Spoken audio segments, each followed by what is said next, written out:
فیض آباد امیر المجاہدین مولانا خادم حسین رضوی صاحب دنوں سے بیٹھے ہوئے تھے، ان کے پاس واپسی کا کرایہ بھی نہیں تھا، کسی کو 1000 روپے پکڑایا، کسی کو 500۔ اعوذ باللہ من الشیطان الرجیم، بسم اللہ الرحمن الرحیم۔ ان اللہ وملائکتہ یصلون علی النبی یا ایہا الذین آمنوا صلوا علیہ وسلموا تسلیما۔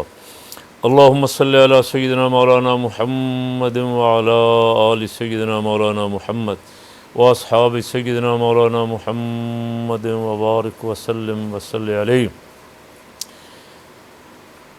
جسٹس قاضی فائز عیسیٰ کا نام میں نے ان دنوں سنا جن دنوں فیض آباد امیر المجاہدین مولانا خادم حسین رضوی صاحب ختم نبوت کے مسئلے پہ نواز شریف کے دور میں دھرنا دے کے بیٹھے ہوئے تھے۔ وہ دھرنا ہوا اور دھرنے میں کوشش حکومت نے بڑی کی ان کو اٹھانے کی، لیکن وہ ڈٹ گئے۔ تو فوج نے آ کے ان کے ساتھ پیار محبت سے منت سماجت کی۔ مسئلہ یہ تھا کہ میاں صاحب نے ختم نبوت کے حلف میں تبدیلی کی خفیہ سازش کی تھی، اس لیے اس کے ساتھ پاکستان کے محب وطن مسلمان سچے غلامان مصطفیٰ سب ناراض تھے۔ تو کوئی صورت نہیں تھی کہ اس کے ساتھ بابا جی مذاکرات کر کے اس کی مان کے اٹھ جاتے۔ اب فوج پہ کوئی گلہ نہیں تھا۔ اب فوج نے آ کے جب حالات خراب ہوئے اور حکومت سے سنبھالے نہیں گئے، شاہد خاقان عباسی شاید آ گیا تھا اس وقت وزیر اعظم، اور ان سے معاملات کنٹرول نہیں ہوئے، تو پھر ہمارے محب وطن جرنیلوں نے اس میں مداخلت کی اور بابا جی ان کی بات مان کے انہوں نے دھرنا ختم کر دیا۔ اب وہاں کسی فوجی افسر نے، ظاہر ہے کہ وہاں درویش تھے، مجاہد تھے، طالب علم تھے، بہت سارے ایسے ہوں گے جو کئی دنوں سے بیٹھے ہوئے تھے، ان کے پاس واپسی کا کرایہ بھی نہیں تھا، کسی کو 1000 روپے پکڑایا، کسی کو 500۔ اب وہ سیکولر طبقے نے بڑا شور ڈالا کہ دیکھیں جی پیسہ دے کے انہوں نے بٹھایا تھا، پیسے دے کے اٹھایا اور فوج پیچھے تھی، یہ تھا وہ تھا۔ بعد میں یہ کیس لگ گیا کہیں عدالت میں، سپریم کورٹ نے نوٹس لیا ہوا تھا یا کیا تھا، قاضی فائز عیسیٰ صاحب کے پاس یہ کیس چلا گیا۔ قاضی فائز عیسیٰ نے اندر کا جو کچھ اس کے اندر تھا نا، وہ سارا کچھ اس نے نکال کے باہر فیصلوں میں لکھ دیا۔ لبیک کے خلاف بھی بہت کچھ لکھا اور فوج کے خلاف بھی بہت کچھ کہا اور سارا ملبہ فوج پہ ڈالنے کی کوشش کی، اداروں پہ الزامات لگائے۔ اس وقت میں نے قاضی فائز عیسیٰ صاحب کا نام سنا اور اس سے لے کے اب تک سنتا آ رہا ہوں۔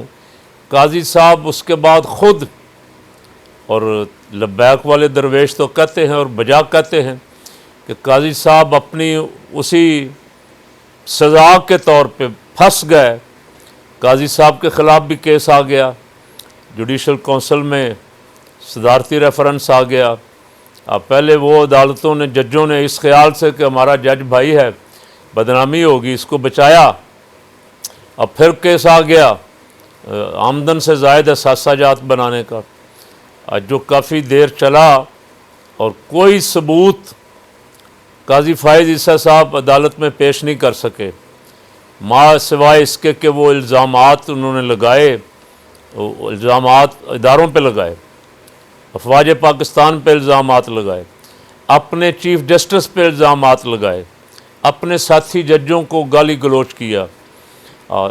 ایف بی آر نے اور اداروں نے جب سوالات کیے، پوچھا، تو ان کی وائف نے ماں سوائے وہاں آ کے آنسو بہانے کے، رونے کے اور کچھ نہیں کیا۔ صاف نظر آ رہا تھا کہ یہ کیس جو ہے اس میں قاضی فائز عیسیٰ کسی صورت بچ نہیں سکے گا، لیکن کچھ ججوں نے اپنے جج بھائی کی رعایت کی اور 5-4 سے فیصلہ قاضی فائز عیسیٰ کے حق میں دے دیا، اور وہ فیصلہ پاکستان کی عدالت کا، پاکستان کی اعلیٰ عدلیہ کا شرمناک ترین فیصلہ، آج بھی جب لوگ اس کا ذکر کرتے ہیں تو خود ہی شرمندہ ہوتے ہیں کہ یار یہ ہماری عدالت کا فیصلہ ہے کہ ہم ساری دنیا کا احتساب کرتے رہیں، سب پہ انگلیاں اٹھاتے رہیں، سب پہ الزام لگاتے رہیں، جب ہماری باری آئے تو ہمیں کو پوچھنے والا بھی نہیں، ہمیں کو پوچھ ہی نہیں سکتا۔ اب فیصلہ یہ آیا کہ جج کو کوئی پوچھ نہیں سکتا، جج نے اثاثے کہاں سے بنائے ہیں، یہ ہے وہ ہے۔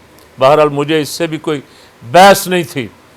اب دوبارہ قاضی فائز عیسیٰ صاحب نے اس وقت سے لے کے درمیان میں بھی بہت سارے فیصلے ایسے کیے، بہت سارے سو موٹو ایسے لے لیے جو عدلیہ پہ ایک سوالیہ نشان تھے، اور جج صاحب متنازع تو بہت دنوں سے متنازع، اس وقت سے متنازع ہیں جب لبیک کے خلاف انہوں نے فیصلے کیے تھے، اس وقت سے متنازع چل رہے تھے، لیکن سیکولر طبقہ ہمارے خلاف فیصلوں کو تو متنازع نہیں نہ مانتا۔ ہمارے خلاف کوئی فیصلہ کر دے، ہم نے ایک ٹیڑی پیسے کی کرپشن نہ کی ہو، ایک ذرہ برابر بھی کوئی کسی کے ساتھ زیادتی نہ کی ہو، ہمارے اوپر 1000 کی کرپشن ڈال دی جائے تو سیکولر طبقہ اسے بھی جائز کہتا واہ واہ مولوی نے ضرور کیا ہوگا۔ یہ دینی طبقہ جو ہے یہ سارا معاذ اللہ بقول ایسے سیکولر طبقے کے یہی قصوروار ہے ہر چیز کا، لیکن جب ان پہ اپنے پہ آ جائے تو سارا وہ سیکولر طبقہ، وہ سارا مومبتی مافیا،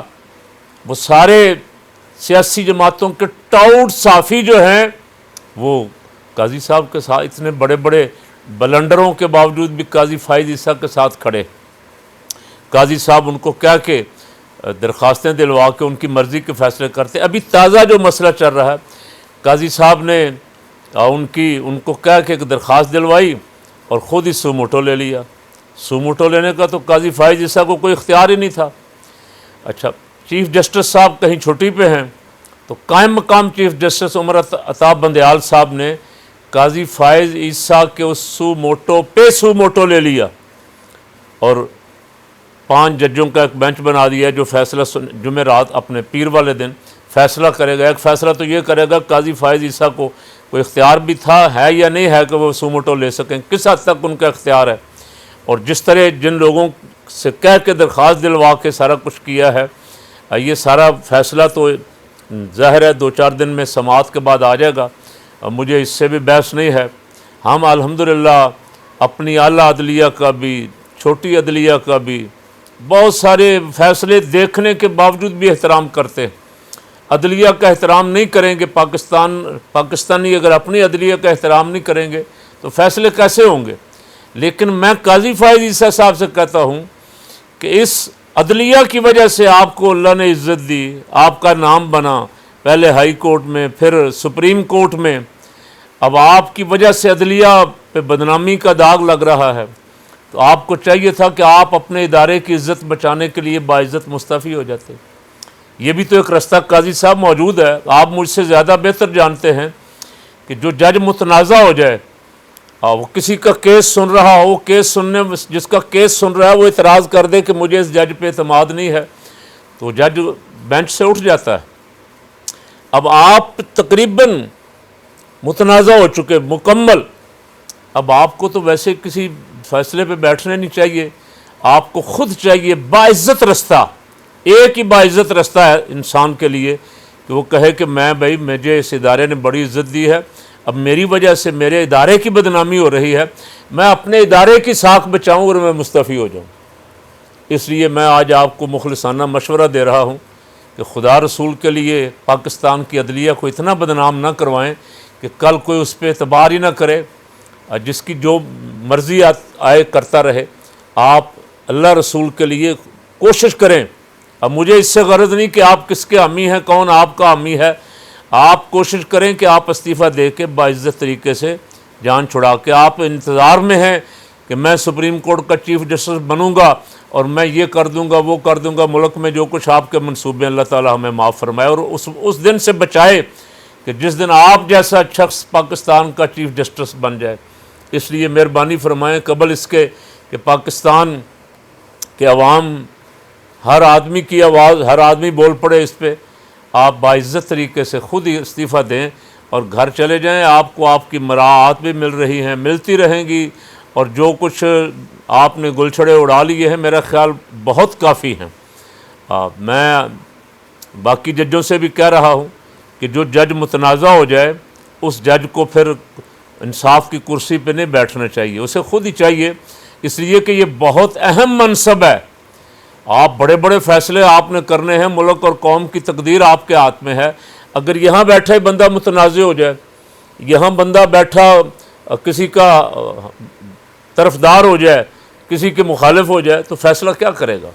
ایسا شخص تو فیصلہ نہیں کر سکتا۔ بہت اہم احکامات ہیں قرآن مقدس میں جج کے لیے، فیصلہ کرنے والے کے لیے۔ یا ایھا الذین آمنوا کونوا قوامین للہ شہداء بالقسط ولا یجرمنکم شنآن قوم علی الا تعدلوا اعدلوا ھو اقرب للتقوی۔